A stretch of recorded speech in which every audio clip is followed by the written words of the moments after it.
మహేష్ బాబు తాజా చిత్రం 'గుంటూరు కారం' హిట్టా ఫట్టా అనే చర్చ అటు సోషల్ మీడియాలోనూ ఇటు ఇండస్ట్రీ వర్గాల్లోనూ జోరుగా జరుగుతోంది. కొంతమంది హిట్ అని, ఇంకొంతమంది ఫట్ అని ఇలా ఎవరికి తోచిన వాదనలు వాళ్ళు చేస్తున్నారు. అయితే ఓవరాల్‌గా ఈ సినిమాకి సంబంధించిన బిజినెస్ కలెక్షన్స్ మనం చూసినప్పుడు ఈ సినిమాని హిట్ జాబితాలోనే వేయాలని చెప్పక తప్పదు. ముఖ్యంగా ఈ సినిమా నిర్మాత సూర్యదేవర నాగవంశి అంటే నిర్మాతల్లో ఒకరైనటువంటి నాగవంశి ప్రత్యేకంగా ప్రెస్ మీట్ పెట్టి మరి ఈ సినిమా హిట్ అని చెప్పి ఆయన ప్రకటించడం జరిగింది. అలాగే ఎవరైతే కొనుక్కున్నారో వాళ్ళందరూ కూడా లాభాల బాటలో ఉన్నారని చెప్పి ఆయన చెప్పారు. అలాగే ఈ సినిమాని నైజాంలో డిస్ట్రిబ్యూట్ చేసినటువంటి ప్రముఖ నిర్మాత దిల్ రాజు కూడా ఈ సినిమా మంచి హిట్, తనకి మంచి లాభాలని తెచ్చిపెట్టిందని చెప్పి ఆయన కూడా స్వయంగా చెప్పడం జరిగింది. అంటే సినిమా నిర్మాత ప్రకటించారు. అలాగే సినిమాని డిస్ట్రిబ్యూట్ చేసిన నైజాంలో అంటే మన అతిపెద్ద ఇది నైజాం కాబట్టి సినిమాకి నైజాంలో డిస్ట్రిబ్యూట్ చేసినటువంటి దిల్ రాజు కూడా స్వయంగా ప్రకటించడం వల్ల ఈ సినిమా హిట్ అనే మనం చెప్పక తప్పదు. అంటే ఒక సినిమా విడుదలైన ఇంచుమించు 10 రోజుల తర్వాత కూడా ఈ సినిమాని ప్రమోట్ చేస్తున్నారంటే ఖచ్చితంగా ఆ సినిమాని మనం హిట్ జాబితాలో చేర్చవచ్చు. ఉదాహరణకి మహేష్ బాబు గారి అమ్మాయి ఘట్టమనేని సితార ఈ సినిమాని ప్రత్యేకంగా కొంతమంది అనాథ పిల్లల కోసం, ఆర్ఫన్స్ కోసం ప్రత్యేకంగా షో వేసి వాళ్ళతో ఇంటరాక్ట్ అవ్వడం బట్టి ఈ సినిమాని కూడా ఇంటరాక్ట్ అవ్వడాన్ని బట్టి కూడా ఈ సినిమాని మనం హిట్‌గా మనం చూడొచ్చు. అయితే దీనికి మన సూర్యదేవర నాగవంశి చెప్పినట్టు ముందు వేసిన ప్రీమియర్ షోస్ అంటే 12వ తారీఖు రిలీజ్ అంటే 11వ తారీఖు అర్ధరాత్రి షోస్ వేయడం అనేది కొంచెం మైనస్‌గా అయ్యింది.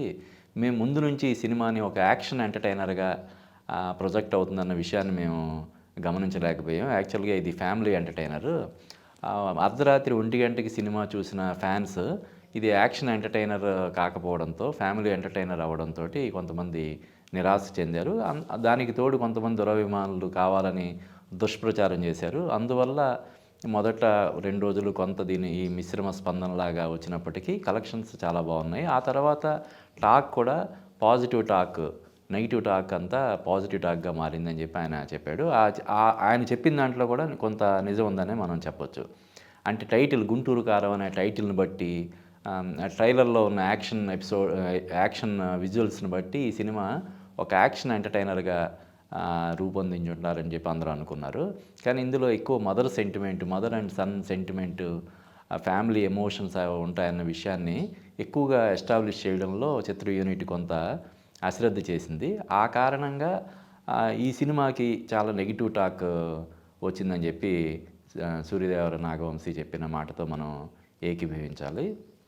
అంటే సినిమాకి కొంత నెగిటివ్ టాక్ రాగానే ఈ సినిమా ప్రమోషన్ మీద కొంత అశ్రద్ధ చేశారు. అది కూడా కొంత మైనస్ అని చెప్పొచ్చు. ఉదాహరణకి ఈ చిత్ర దర్శకుడైనటువంటి త్రివిక్రమ్ శ్రీనివాస్ ఈ సినిమాని ప్రమోట్ చేయడానికి కొంచెం మొహమాట పడ్డారు. అంటే అందరూ ఫ్లాప్ అంటున్నారు.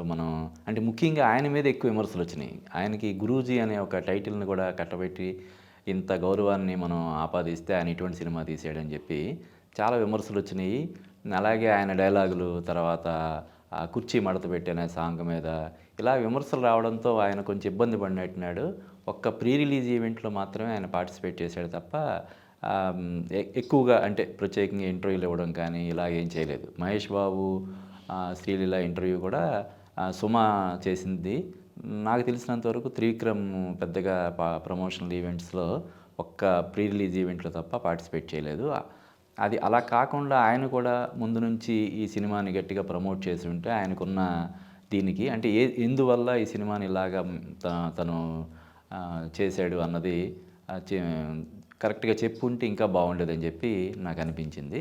అలాగే ఈ సినిమా 'ఎద్దనపూడి సులోచన' అనే నవల కీర్తి కాంత అనేది ఒక నవల ఆధారంగా తీశారనే విమర్శలు వచ్చినప్పుడు కూడా దాన్ని చిత్ర యూనిట్ ఖండించలేదు. ఇలాగా కొన్ని చిన్న ఈ లోపాల కారణంగా ఈ సినిమా కొంత మిశ్రమ స్పందన రావడంలో ఇదయింది. ఓవరాల్‌గా అంటే అటు డిస్ట్రిబ్యూటరు, ప్రొడ్యూసరు, జిల్లాల వారీగా కొనుక్కున్న వాళ్ళు అందరూ ఓవరాల్‌గా హ్యాపీగా ఉన్నారు కాబట్టి ఈ సినిమాని 'గుంటూరు కారం' అనే సినిమా హిట్ సినిమాల జాబితాలోనే మనం వేయక తప్పదని నేను అనుకుంటున్నాను.